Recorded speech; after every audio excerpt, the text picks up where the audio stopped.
más de Desobedientes y hoy tenemos un tema, bueno, en verdad muy, muy importante que queríamos tocar hace bastante tiempo, que era el tema de las desapariciones de mujeres en el Perú.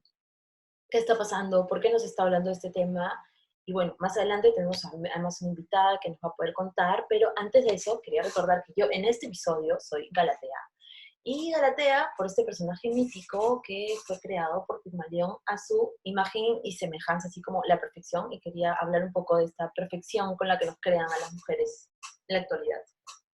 Compañeras, bienvenidas. Hello, hello, hello. Bueno, saludarles a todos desobedientes del mundo, del Perú, del mundo, de todos lados. Yo para esta temporada pues soy Marielle Franco. Marielle Franco fue asesinada a 4 tiros en el 2018. Y Marielle Franco, pese a que ya no está con nosotros en presencia, siempre va a estar con nosotros en fuerza y en espíritu, es un rugido humano. Ella era activista, afro, mamá soltera, lesbiana, también activista, LGBTIQ y muchas tantas cosas más. Y lo que recuerdo, y se recuerda muchísimo de ella, es siempre su deseo de que todos seamos lo que queremos ser en la vida. Así que, bueno, así me presento. Y yo en esta temporada recojo la inspiración de Manuelita Sáenz, heroína, patriota, pero sobre todo una gran desobediente, ¿no? O sea, innovadora, y ella en su época puso su talento, aprendió a usar armas. ¡Uy, el maldito trípode! Voy a quitarme el trípode, creo. Eso, Manuelita Sáenz, una gran desobediente. Bueno, y esta musiquita nos lleva a que tenemos nuestra sección, la noticia machirula.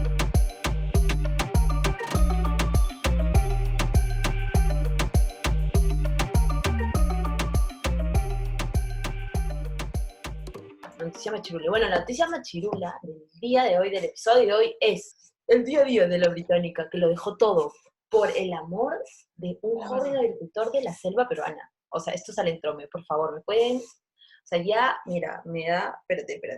Me transformo. No puedo, por favor, no puedo.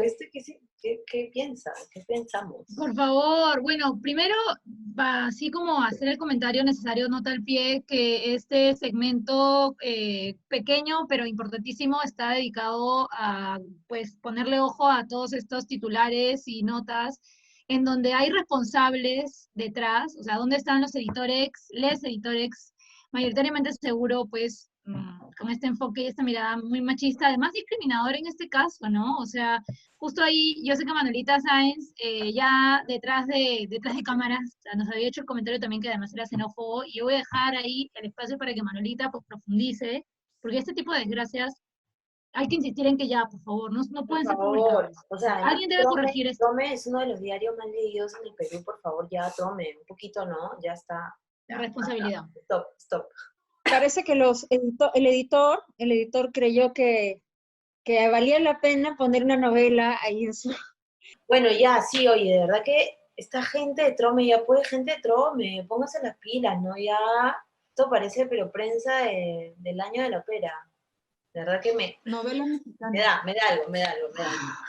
Bueno, pero ya cerrando esa parte, Trome ya te está cayendo por este episodio, pero entremos a lo nuestro, pues, con nuestro querido Girón WhatsApp. Salimos a gironear y para el tema de hoy, pues, abrimos con un audio súper importante. Este audio es de Ana Basso, periodista.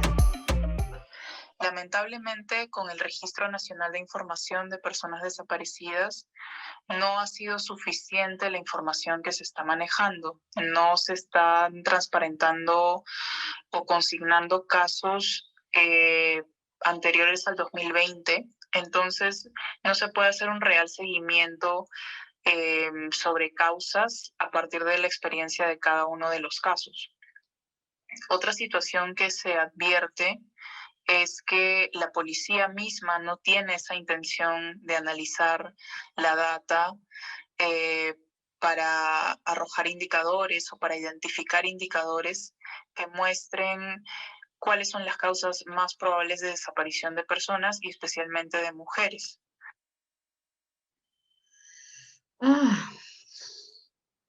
Es muy fuerte esto, es muy fuerte, y yo me pregunto si, bueno, si la policía o el Estado en general no tiene la capacidad de analizar la data, entonces que se terciarice, pues. Una empresa viene y se pone a analizar, pero se tiene que analizar, se tienen que encontrar las causas, se tiene que llegar a fondo a las investigaciones y se tiene que asegurar mecanismos, ¿no? O sea, se tiene que asegurar que en las primeras 72 horas sí hay investigación del caso, si no queda como caso frío para toda la vida y no se resuelve jamás, ¿no? ¿Y dónde están todas las hermanas desaparecidas?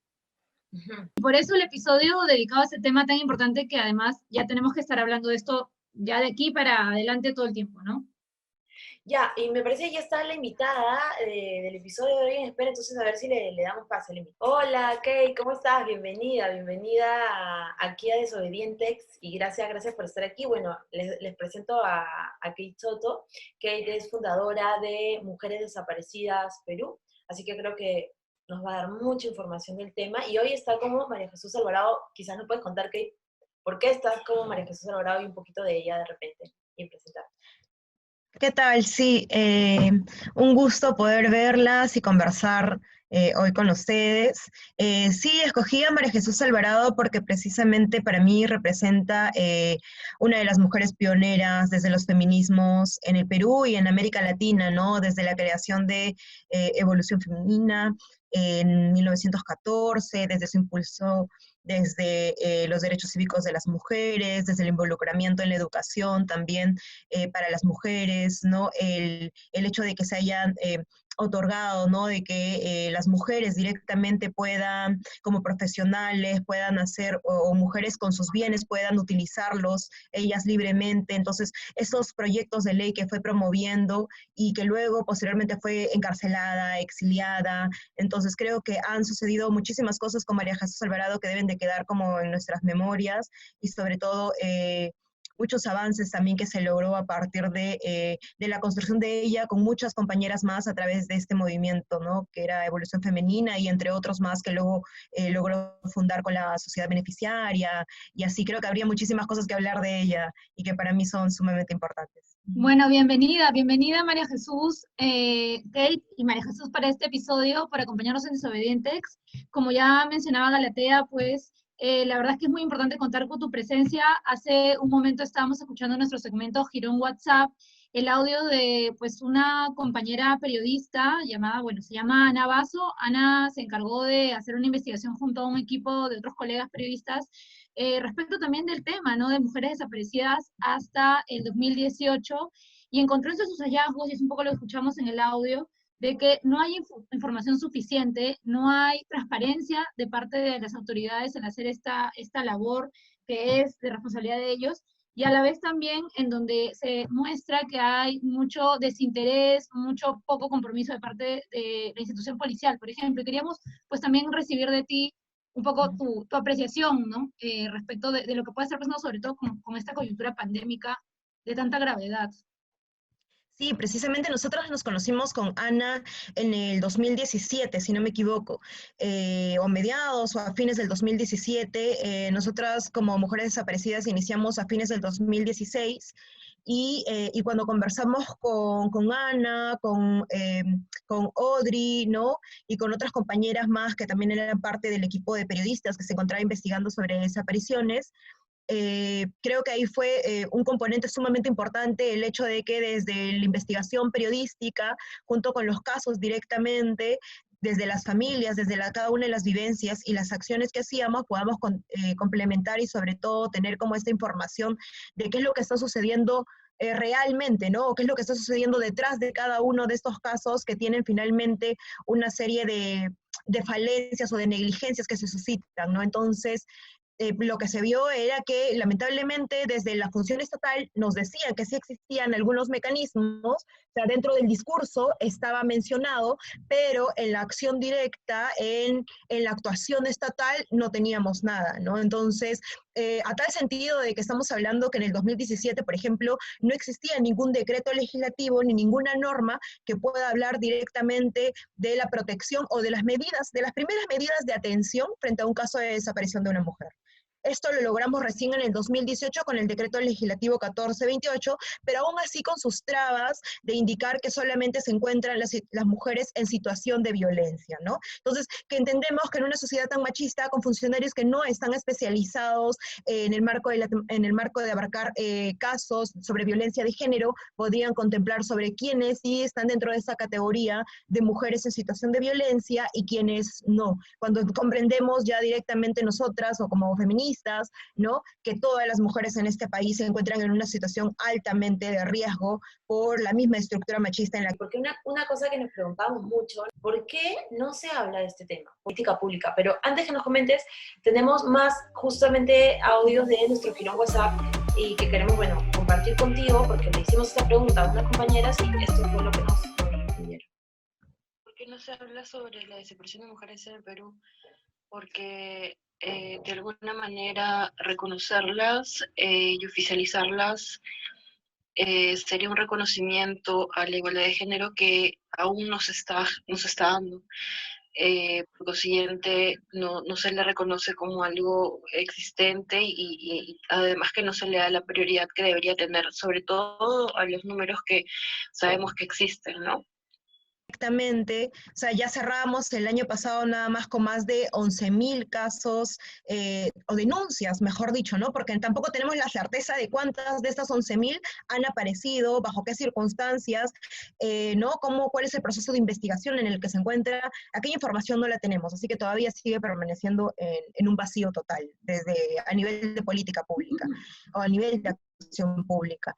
De estas 11.000, más de 7.000 es donde está la preocupación de estas 7.000 ser niñas y adolescentes, ¿no? De 12 a 17 años. Entonces aquí es el rango de preocupación. Y cuando nos preguntan de por qué este no es un tema que es prioridad dentro de la política estatal o desde la misma sociedad, ¿no? Desde cómo lo impulsamos, yo creo que también hay que tener en cuenta que desde el mismo movimiento feminista había... si bien ya existía y si bien ya reconocíamos estas múltiples formas de violencia que están dentro de los casos de violencia sexual, de feminicidios y todo ello, creo que no le habíamos dado una relevancia, qué es lo que sucede en este intervalo de cuando ya encontramos o cuando ya nos encontramos frente a un episodio lamentable de un feminicidio, ¿no? ¿Qué es lo que sucede en este rango? ¿O qué es lo que sucede dentro de este tiempo, de ese espacio de tiempo, de este contexto en el cual también se traspasa una situación, por ejemplo, de trata o de violencia sexual, ¿no? Y es más, en México ya están investigando las compañeras que hacen estudios sobre desapariciones, sobre qué es lo que pasa con estas denuncias, por ejemplo, de abandono de hogar, que presentan muchos esposos, ¿no? Dentro de muchas parejas. Aquí todavía no se analiza esa data. Entonces aquí solamente analizamos la data de cuántas notas de alerta, pero imagínense cuántos casos de mujeres que viven solas o que no tienen familias, ¿no? Y que ha habido una denuncia de abandono de hogar, pero que probablemente sea un feminicidio que esté oculto también. Entonces, es otra información. Entonces, aquí hablamos de una doble invisibilización, una doble desaparición de las mujeres. A eso nos referimos. Una desaparición desde el sistema estatal que no las busca, que no genera las herramientas que dentro de sus políticas nacionales en materia de las luchas que tenemos, desde la igualdad de género, desde la currícula escolar, desde la concepción de prevención de violencia, no se está trabajando, ¿no? Y que no hay toda una estructura de violencias, y esto Mesevi ya lo mencionaba cuando hablamos de estas desapariciones por particulares, pero que tienen una responsabilidad estatal, ¿no? Entonces, esta doble invisibilización luego ya en las herramientas estatales de búsqueda de primeros canales de atención que tampoco están funcionando, porque si bien se tuvo el logro el año pasado que en octubre se promueva, se aplique, ¿no? El Sistema Nacional de Búsqueda, o sea, se instale, pero que en la realidad concreta no termina funcionando estos más de 4 elementos que se... Entonces, toda esta doble desaparición, pero también la otra, que es desde la sociedad misma, al negar la búsqueda y seguir justificando bajo juicios de valoración machista en el momento de la primera atención en las comisarías, pero también dentro de las mismas casas, ¿no? Entonces creo que hemos naturalizado demasiado, hemos naturalizado en nuestra sociedad que las mujeres se desaparezcan o que de repente, bueno, ya se fue porque estaba con la cabeza caliente, que es lo clásico que sucede. Entonces acá hay varios elementos que nos dan la doble desaparición de las mujeres. Se ha institucionalizado, como lo decimos nosotros, ¿no? María Jesús, yo te quería preguntar también si el Perú está sujeto a la Convención de Belén do Pará, y si es así, ¿Qué le pasa o qué le puede pasar o qué podemos hacer desde las colectivas, las mujeres de a pie o las organizaciones en general para presionar, considerando que hay una obligación grande con una comisión que dice que debería cada país parte investigar, tener las estadísticas, evaluar la eficacia de las medidas y aplicar los cambios, ¿no? O sea, ¿qué le pasa al Perú por no cumplir con todo esto? Porque vemos que no se está cumpliendo, ¿no?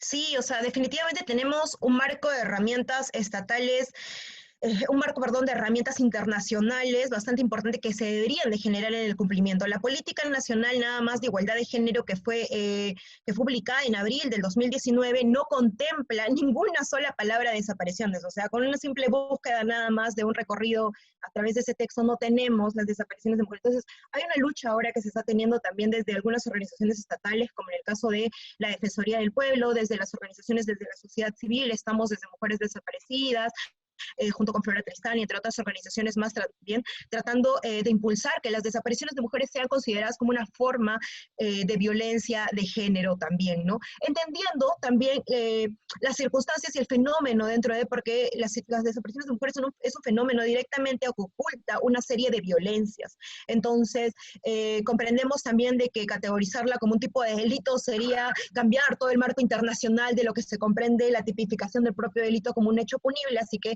estamos un poco lejanas a eso y creo que tendríamos que filosofar de otra forma, ¿no? Los delitos, pero lo que sí se podría hacer es que por lo menos se coloque como un agravante, ¿no? Frente a un caso de violencia sexual, de feminicidio o entre otros, ¿no? Entonces, que la desaparición sea un agravante también a ese tipo de sanciones legales. María Pero Jesús. perdón, sí, solo último, un informe sombra desde las organizaciones de la sociedad civil. O sea, es necesario que si es que no se generan directamente las responsabilidades y los compromisos internacionales, pues es momento que la sociedad civil levante estos informes sombras y los eleve también a estas comisiones internacionales. De hecho, tenemos un audio más que también queremos incluir que viene de un WhatsApp y aquí vamos con lo que podría ser una de las posibles causas. Hemos visto casos en que mujeres han desaparecido por mucho tiempo y luego aparece el cuerpo y se evidencia que ha sido víctima de feminicidio a manos de su pareja. Yo creo que esa es una causa muy importante en ese tema de las desapariciones. Y más aún sabiendo que hay cifras tan altas de desapariciones en el 2020, sabiendo que hemos estado en cuarentena gran parte de este año. Sí, un poco lo que decía también, ¿no, María Jesús? En el tema de además, la revictimización, porque si bien hay como un mecanismo en el Estado que no está reconociendo estas desapariciones, luego además la violencia a la que los familiares y la propia víctima, que todavía de repente podría salvarse y no ser víctima, es, ¿no? Desde la sospecha, desde señalarle, o sea, como que darle temas morales que no vienen al caso cuando una persona desaparece, ¿no? Que simplemente se debería buscar. Sí, sí. Y solamente sobre las causas de una desaparición, yo sí creo que ampliaría un poco más el panorama sobre qué es lo que está detrás. Y quizás esto es algo a lo que lanzo, ¿no? A partir de estos años también que hemos venido nosotras como que recibiendo casos y también directamente sobre lo que nos refleja ya las cifras. Y es que habrían 3 causales de las desapariciones. Si bien reconocemos los feminicidios, ¿no? Como los casos ya, por lo menos el de Marlene, y entre otros, donde hemos encontrado que directamente la violencia está relacionada al espacio familiar o la comunidad, ¿no? Y esto nos da ya las cifras de feminicidio nada más que se tienen desde el observatorio y cuáles son los vínculos con los agresores. El otro que hablamos de trata para fines de explotación sexual o para fines de explotación laboral, porque también hemos tenido casos de mujeres a quienes se les ha quitado todo tipo de documentación o retenido fuentes de comunicación, pero también esta tercera que creo que es como que una de las que se ha repetido en muchos de los casos que nosotros hemos recibido y que nos da directamente las cifras, y es que la violencia sexual está detrás también, es un fenómeno que está oculto dentro de las desapariciones de mujeres. ¿Y por qué la violencia sexual la separo de la trata de personas, que también son otras formas de violencia, ¿no? Cuando es para fines de explotación sexual, porque hemos tenido casos de adolescentes, de niñas, que son extraídas de sus hogares bajo discursos de manipulación, ¿no? Bajo este orden tan natural que se tiene socialmente de hombres de 30 y tantos años que enamoran a adolescentes de 13 años y las manipulan, ¿no? Utilizan todas estas herramientas patriarcales para que ellas puedan abandonar sus hogares, para que ellas salgan de sus hogares, y luego son víctimas de violencia sexual de parte de estos sujetos, ¿no? O mantienen relaciones de pareja, supuestamente, cuando entendemos que eso es un delito, ¿no?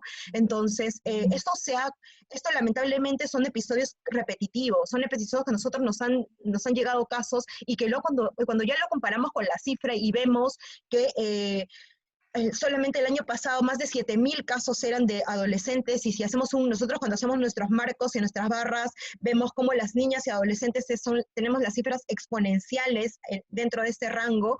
Creo que aquí tendríamos que tener mucho cuidado también. Entonces, cómo se está viendo las violencias que están viviendo las niñas y adolescentes hacia afuera, pero también dentro del hogar, porque muchas de ellas salen o huyen de sus hogares por esta serie de violencias que viven dentro. Entonces, luego las familias registran la denuncia de desaparición, pero sin contemplar que quizás el agresor estaba dentro de casa y lo que hizo la niña era huir de este espacio, o que el mismo ambiente familiar también, o cuando dicen, ¿no? Cuando en la comisaría te dicen, pero seguro se fue con su enamorado, tal. No, se fue con un sujeto que la estaba manipulando, que le triplicaba la edad. Y en la pandemia es algo que se agrava aún más, porque lo único que tenemos, o por lo menos lo más cercano que se pueda tener quizás en el espacio urbano, que es donde se registran más denuncias, también por el tema de servicios de atención, y eso es otra cosa ya con los espacios rurales, de las zonas rurales, donde tenemos otra serie de problemas y de violencias invisibilizadas.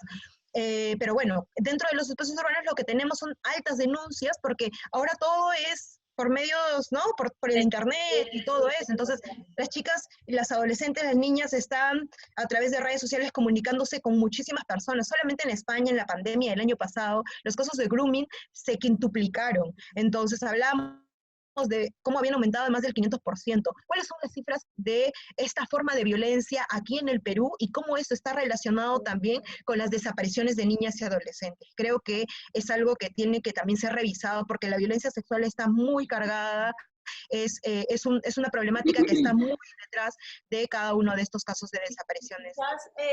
María Jesús ahora. María Jesús. Sí. O bueno. Sí, no, que ya vamos cerrando el episodio, pero te queremos decir muchísimas gracias y felicitar el trabajo que desde la sociedad civil haces con tu organización.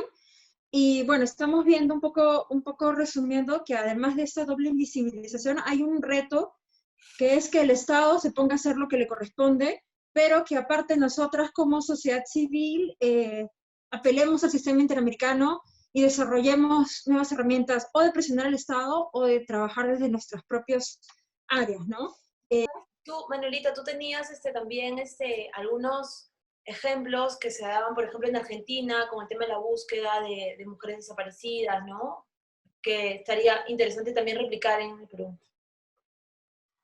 Más que ejemplos, lo que yo vi es que en Argentina sí habían llegado a identificar causas.